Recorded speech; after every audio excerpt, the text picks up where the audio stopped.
दोस्तों क्या आपको पता है फ्लाइट में एयर होस्टेस के साथ क्या क्या होता है? वैसे एयर होस्टेस के साथ ये सारे मजे आप भी ले सकते हैं। एयर होस्टेस की ये 10 खास बातें जो कोई नहीं जानता, जिसे देखकर आपको भी यकीन नहीं होगा। आज के इस वीडियो में हम आपको एरोप्लेन और एयर होस्टेस के बारे में ऐसी ऐसी बातें बताएंगे जो कि पायलट और फ्लाइट अटेंडेंट द्वारा हम सबसे छिपाई जाती है।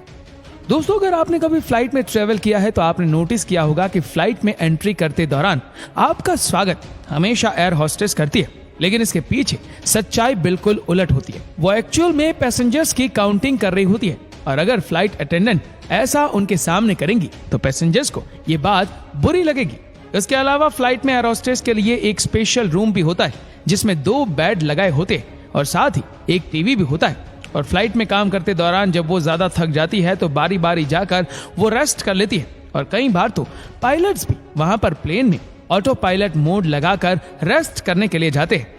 दोस्तों आप लोगों में से बहुत से लोगों ने प्लेन में सफर किया होगा, लेकिन क्या आपको पता है कि जिस फ्लाइट में हम ट्रेवल कर रहे होते हैं ठीक उसी फ्लाइट में हमारी लगेज के साथ डेड बॉडीज को भी ले जाया जाता है और ये बात कोई भी एयरलाइंस कंपनी कभी पब्लिक में रिवील नहीं करती। और साथ ही में अगर कभी प्लेन में सफर करते दौरान किसी पैसेंजर्स की मौत हो जाए तो एयर होस्टेस उस शख्स को सीट पर बिठा देते हैं और कोशिश करते हैं कि लैंडिंग से पहले मुसाफिरों को इसके बारे में पता ना चले, क्योंकि लोग ऐसी खबर सुनकर इधर उधर भागने लगते हैं जिससे कि जहाज इम्बैलेंस भी हो सकता है। दोस्तों वैसे तो जहाज की सिक्योरिटी काफी स्ट्रिक्ट होती है और किसी भी शख्स के लिए जहाज के अंदर कोई भी हथियार ले जाना तो नामुमकिन सा ही होता है, लेकिन फिर भी अगर कोई किसी भी तरह हथियार ले जाने में कामयाब हो जाए, लेकिन इसके बावजूद भी आजकल प्लेन को हाईजैक नहीं किया जा सकता, क्योंकि अमेरिका, कनाडा, फ्रांस और जर्मनी जैसे देशों के जहाजों में 1 या 2 ट्रेन कमांडो पैसेंजर्स की शक्ल में बिठा दिए जाते हैं ताकि अगर कोई ऐसी सिचुएशन सामने आ जाए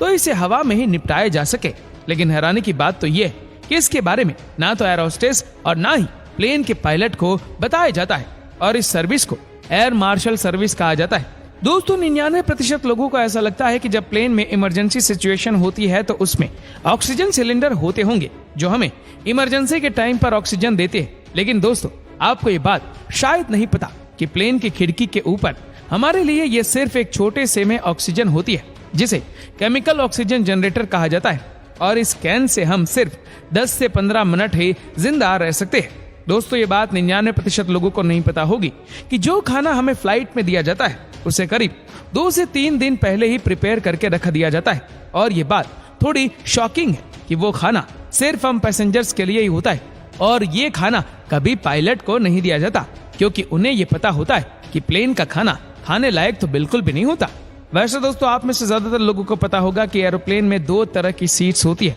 एक तो बिजनेस क्लास और दूसरी होती है इकोनॉमी क्लास। और शायद आपको पता ना हो कि बिजनेस क्लास की टिकट इकोनॉमी क्लास से करीब 4 गुना ज्यादा महंगी होती है। अब आप क्या बता सकते हैं कि दोनों में से ज्यादा सुरक्षित कौन सी सीट होती होगी? ज्यादातर लोगों का यही कहना होगा कि बिजनेस क्लास ज्यादा महंगी है तो वही ज्यादा सुरक्षित होगी। लेकिन दोस्तों एक स्टडी के दौरान ये पाया गया कि किसी खतरे के समय इकोनॉमी क्लास को तो चलो किसी ना किसी तरह बचाया जा सकता है, लेकिन बिजनेस क्लास वालों को बचाने की संभावना लगभग ना के बराबर ही होती है और ये बात कभी बड़ी बड़ी एयरलाइंस कंपनीज पब्लिकली रिवील नहीं करती। दोस्तों क्या आप जानते हैं कि आपको एयरपोर्ट पर 2 घंटे पहले क्यों बुला लिया जाता है? अब आप सबका यही मानना है कि सिक्योरिटी चेक में लगने वाली देरी की वजह से हमें 2 घंटे पहले बुला लिया जाता है, लेकिन दोस्तों ऐसा बिल्कुल भी नहीं है। असल में हमें एयरपोर्ट पर 2 घंटे पहले इसलिए बुलाया लिया जाता है ताकि हम एयरपोर्ट पर लगी दुकानों पर खरीदारी कर सके या फिर एयरपोर्ट के रेस्टोरेंट में खा पी कर पैसे उड़ा सके, और ऐसा करके एयरलाइंस कंपनीज लाखों रुपए कमाती है। इस बात को एयरलाइंस की दुनिया में गोल्डन आवर कहा जाता है।